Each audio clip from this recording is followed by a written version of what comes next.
Hey, Tom here. Welcome to my channel, Tom Loves DIY. I've made a bunch of sleeping bags from packable down throws, from Blue Ridge, Home, and Double Black Diamond, the old Costco quilts. I pick them up on eBay, and I was all set to make from scratch a new lightweight shoulder season quilt. I got all the materials, they're sitting over here on this. And then I found this for 25 bucks on eBay. That's 25 with shipping included. Couldn't resist it. So I've decided to postpone my big project to make that sleeping quilt and just convert this. And I've got a couple of new ideas on how to do it that I think are pretty cool. So I'm going to take you along and show you how it's done. It is, I guess, kind of cheating to do it with one of these, but there's pluses and minuses. One obvious plus is the fabric's there and the down's already in it, though it is only 700 fill power, so got to add a little bit more down to get the same loft and warmth that you would for, say, 850. I've got extra 700 and 800 fill power down left over from other projects. One of the other downsides is, back to this, seam ripping. You've got to take out a lot of these to make longer baffles, either horizontal or vertical. But I've done enough of that I've got that technique down pretty well. I'll be cutting off 2 rows lengthwise because I don't need that much width, and I'll be reusing that material to make the baffle underneath the zipper so that I don't have a big cold spot down here. And also I'm going to use some of it for a kind of a new type of foot box. You know, usually I just make a rectangle and I stitch that in, but I'm going to make this so that it can be opened entirely on the bottom and get your feet out, or it can be pulled down tight to seal it up at the bottom. So I'm going to get going on that, and I'll take you along for a couple of the pieces. I'm not going to show you all the seam ripping, and but I will show you a couple of things that might be a little tricky if you want to try to duplicate this. So thanks for watching. I'll see you in a little while. Got my sewing machine set up, and I have finished ripping. Now what I've got to do is run a double seam in the center where I'm going to be putting the zipper. After I get this double seam stitched in, I'll cut it up the middle, and that'll allow me to open it up for the zipper.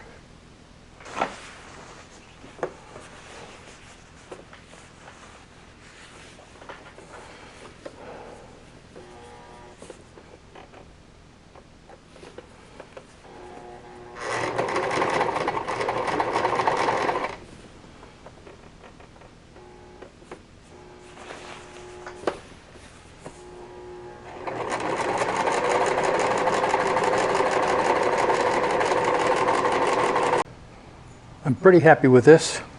I've got all the seams ripped except this one on the edge for 6, because that's how deep the zipper is going to go. And I've moved all that down into this section. And so right now, because I moved a lot of the down from this side over here, and I've got this nice loft, I'm going to have to add some down here. To do that, I'm going to cut this off all the way down. As I said, I will be reusing this as a baffle, and then the down here where they're still down in 2 of the rows, I'll be using that for a new foot box. But before I do that, I've got this double stitched down the center, and I'm going to take my handy scissors and cut down on the line from the original stitch. I think I can do that without screwing up. That'll give me, a few millimeters on each side that I can use to put the zipper on. I'll get this done and show you how that works. I managed to slice through this, and now I've got a 30-inch opening, and It's a little ragged here and there, but I'm going to be covering this with fabric. Forget what it's called. I'll show it to you in a little while. And then the zipper will go on it. So I'm not too worried about this coming apart. So I cut off 2. You can see there's still little bits of down in there that are going to escape, but you can't get all of it out of there. And so for 6, there's 1 set of squares that have down, and then the last have 2. For these, to retain the down in there, I cut on the other side of the stitching. So these are still stitched in. And I took all the down that I could and moved it over into the main body. And because I cut these off, you can see that I put lots of these little clips on there, little plastic clips, to try to hold that together and not let the down escape. Some of it will. I can see little tufts of it here and there. Might even be some on me. So the next step is to put more down in here. I've got this 3 ounces of 700 fill power, and I've got about 10 ounces of the 800, 850, whatever it is. Hope I don't have to use that because I'm going to save it, but if I do, I'll probably just use an ounce or so and supplement a couple of these baffles. Hey, I've got my station set up, some plywood on sawhorses to make a table. I've got my little scale, a tub with some down in it. I put in 9 grams of 700 fill and about 4 grams of the 800 fill, kind of mixed them together, which caused a cloud, so I'm not going to do any more of that. I'm going to get started on this. I've got my quilt here ready. I'm going to pull off some of the clips and start putting in down. I have a method that I've developed over the years, which is basically you wad up the down and shove it in. Now, I do have a little tool here that I made that I can use to push it in, and I sprayed it with anti-static stuff, so theoretically the down won't stick to it. But I don't think I'm going to need it because this is not a very deep place I'm putting it in. So I will keep track of how much down based on the changes in the scale. So let's get started. Make a little wad of this.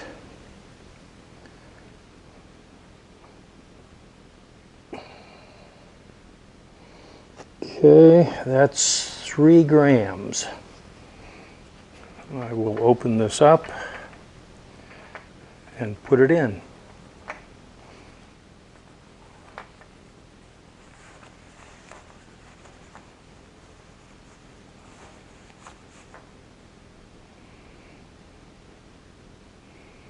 So I do that a couple of times and I should have enough down. Now that was 3 grams.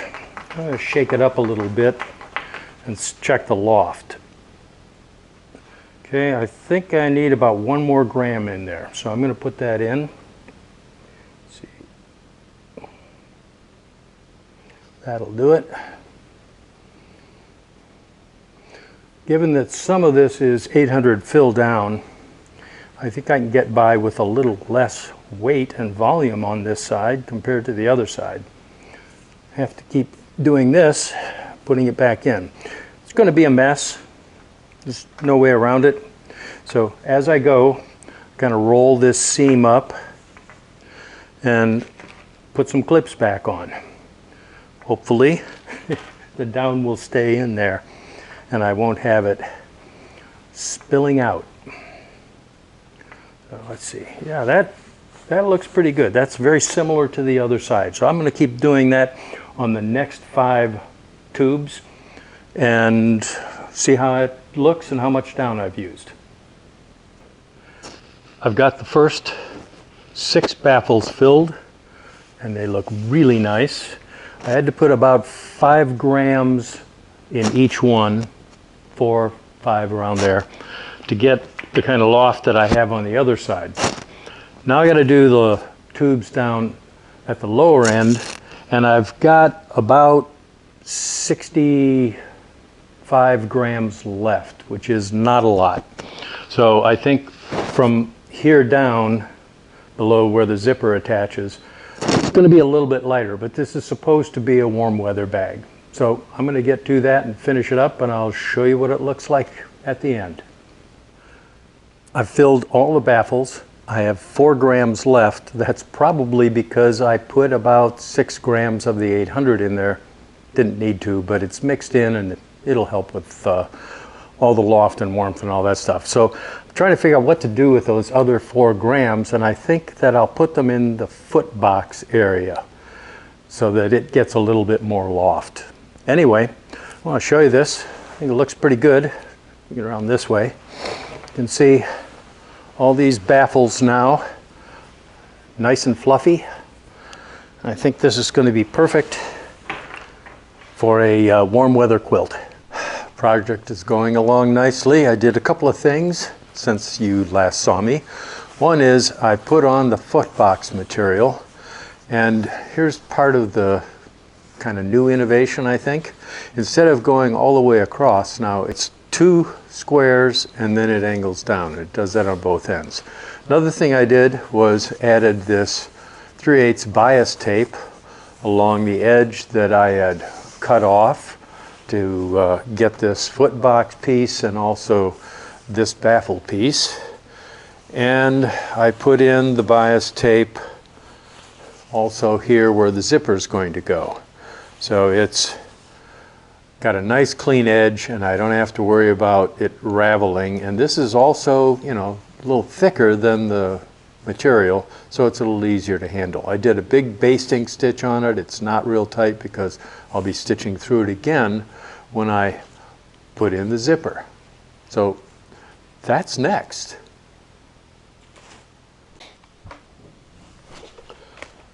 So I've got the zipper attached with the pin. I'm going to stitch it in underneath this bias tape. I've got my needle set to the side so that I can get close to the edge. I want to stitch this down as near to the zipper plastic as I can, and then I'll come back after that's done and do another stitch along this side. So let's see if it's going to work. Oh my. First the back stitch.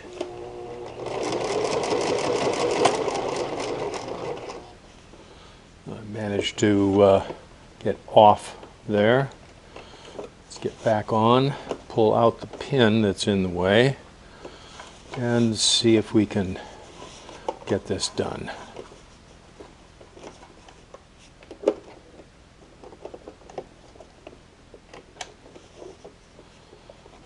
Okay, here we go. Yeah, this is going to be a little tricky, but I think I can get it done if I'm very careful.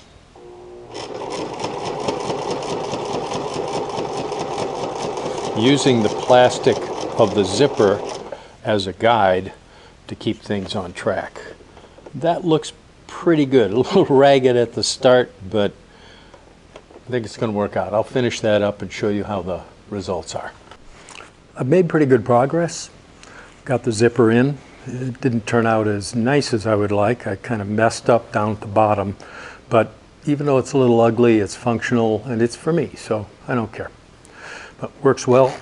So number 5, if you use those with the big teeth, you have to be careful that your fabric is away from the zipper. If it's not, it'll snag. I've got to put a snap or some Velcro here. I'm pretty sure I'm going to use Velcro. So assume this is going to be Velcro to keep it closed. As always, I will put the hooky side away from my body. I've got to put the drawstring type material underneath so that this can be kind of held against the sleeping pad. I'm going to put some loops of that material here.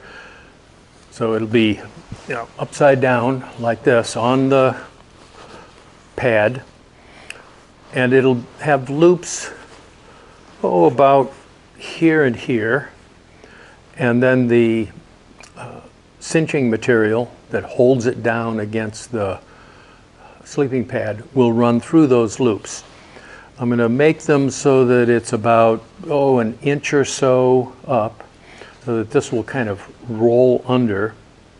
So if I want to, I can pull it in or pull it out. Pretty interesting idea. I don't know if it's going to give me any real advantage. But the other thing I'm going to do down the bottom, remember I have this kind of funny looking foot box. It's 10 inches here, and then about 10 inches from the end it tapers down to 0. I'm going to put loops across here, one on each end, and then at quarter width intervals I'll put another loop, and the drawstring cinch will go through those.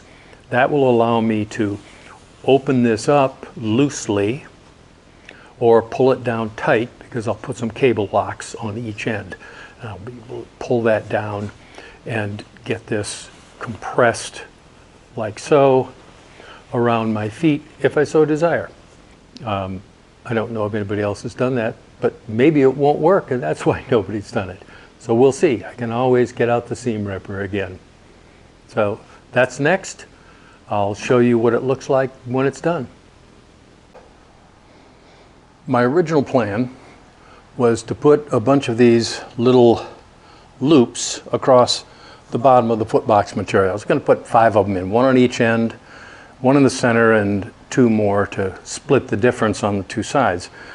But I had a bad feeling about it, and so I did a test. I took a bunch of safety pins and put those in the position, ran some cordage through that, and pulled it, and it didn't work. There were big gaps. I wanted it to come together kind of tightly. So, Plan B, using some of the leftover material from cutting off on the side of this, I made a tube.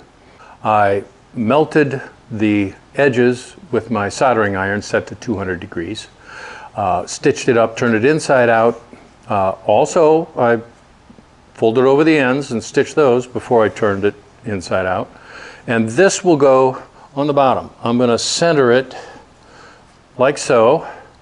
I'm still going to have a loop on each end, and I'm also going to put Velcro on it so that I can take this and wrap it around and attach it like so. So the strings will pull through the loops and the tube, and it'll compress this foot box down as much as I want it. So it's going to be really versatile. I think you're going to think it's pretty cool. When I get it done, I'll show it to you. Well, it's done. Made some mistakes.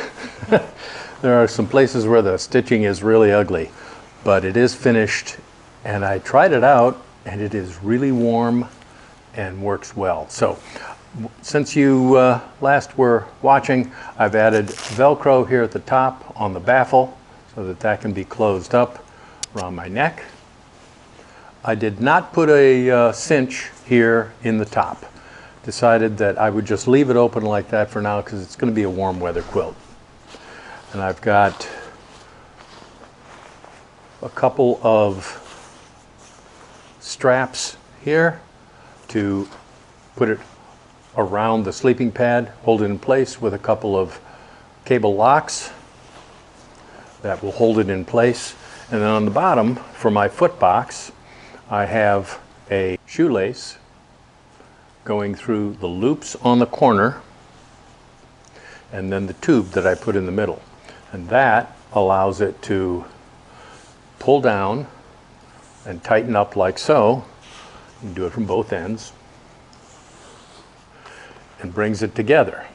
I also added some Velcro on the bottom so that it can be Velcroed together and get a nice tight foot box, anywhere from completely tight to completely open. Just pull these out, and now it's open on the bottom. Pretty happy with this. I'm probably going to replace these with shoelaces, because this material is really slippery and these don't necessarily hold well, but it's lightweight, should work. So that's it.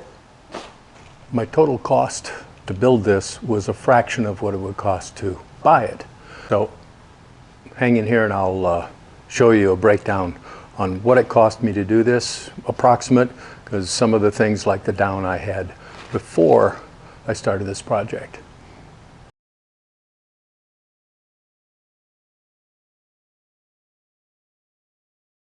Thanks for watching.